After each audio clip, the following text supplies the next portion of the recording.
অন্তর্বর্তী সরকারের পক্ষ থেকে আমি প্রধান নির্বাচন কমিশনারের কাছে চিঠি পাঠাবো যেন নির্বাচন কমিশন আগামী রমজানের আগে 2026 সালের ফেব্রুয়ারি মাসে জাতীয় নির্বাচন অনুষ্ঠানের আয়োজন করেন। আপনারা সকলেই দোয়া করবেন যেন সুন্দরভাবে নির্বাচন অনুষ্ঠান করে এদেশের সকল নাগরিক একটি নতুন বাংলাদেশ গড়ার কাজে সফলভাবে এগিয়ে যেতে পারে। আমরা সরকারের পক্ষ থেকে এই নির্বাচন যাতে সুষ্ঠু, শান্তিপূর্ণ এবং উৎসবমুখরভাবে সম্পন্ন করা যায় সেই জন্য সকল প্রকার সাহায্য সহযোগিতা প্রদান করব। এবারের নির্বাচন যেন আনন্দ উৎসবের দিক থেকে, শান্তি শৃঙ্খলার দিক থেকে, ভোটার উপস্থিতির দিক থেকে, সৌহার্দ্য ও আন্তরিকতার দিক থেকে দেশের ইতিহাসে স্মরণীয় হয়ে থাকে। সেই জন্য সকল আয়োজন সম্পন্ন করতে আগামীকাল থেকে আমরা সকলেই মানসিক প্রস্তুতি ও প্রাতিষ্ঠানিক আয়োজন শুরু করব। নির্বাচনে ভোটারদের সম্পর্কে দুই একটা কথা বলতে চাই। এবার আমরা প্রবাসী ভোটারদের ভোট দেওয়ার আয়োজন নিশ্চিত করতে চাই। অর্থনৈতিক দিক থেকে সম্পূর্ণ বিধ্বস্ত বাংলাদেশ যে আবার দ্রুত ঘুরে দাঁড়াতে পেরেছে তার বড় কারণ হলো আমাদের রেমিটেন্স যোদ্ধাদের ঐতিহাসিক অবদান। নির্বাচনে তাদের অংশগ্রহণ নিশ্চিত করার জন্য নির্বাচন কমিশন প্রস্তুতি নিচ্ছে। নারী ভোটাররা যেন দেশের সর্বত্র নির্দ্বিধায় আনন্দোৎসাহ সহকারে তাদের ভোট দিতে পারে এটা নিশ্চিত করতে চাই। এবার যেন কেন্দ্রে কেন্দ্রে নারী ভোটারদের ঢল নামে, আমরা সেই লক্ষ্যে সমস্ত ব্যবস্থা গ্রহণ করব। দেশের মানুষের ভোটাধিকার কেড়ে নেবার কারণে গত 15 বছর ধরে নাগরিকবৃন্দ ভোট দিতে পারেনি। এবারের নির্বাচনে আমরা আমাদের বকেয়া আনন্দসহ মহা আনন্দে ভোট দিতে চাই।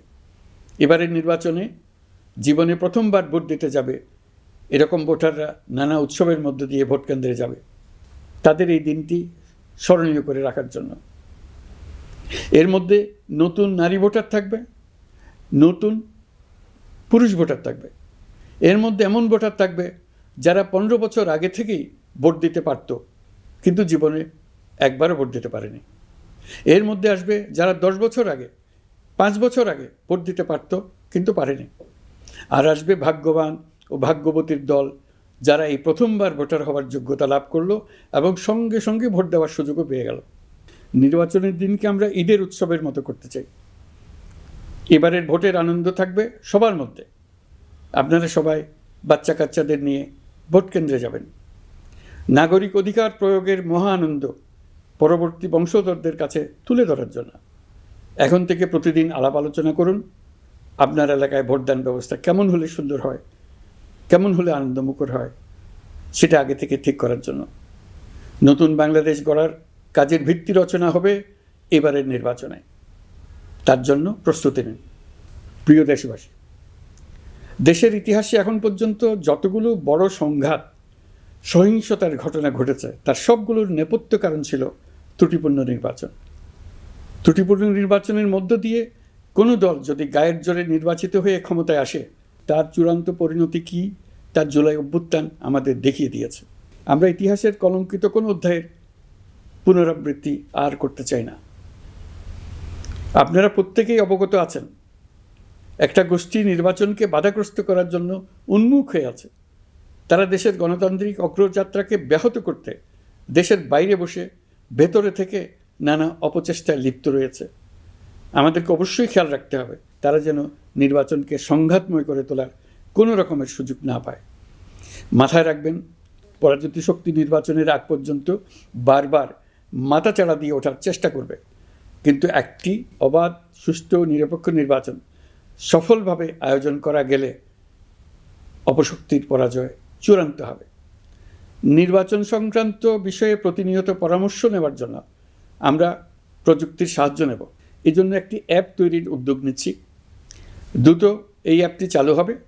আপনারা আপনাদের সকল পরামর্শ, সকল মতামত, সকল আশঙ্কা এবং উদ্যোগের কথা এই অ্যাপের মাধ্যমে আমাদেরকে জানাবেন। আমরা তা যথাযথ কর্তৃপক্ষকে জানিয়ে দেব, সমস্যা সমাধানের জন্য ব্যবস্থা নেব।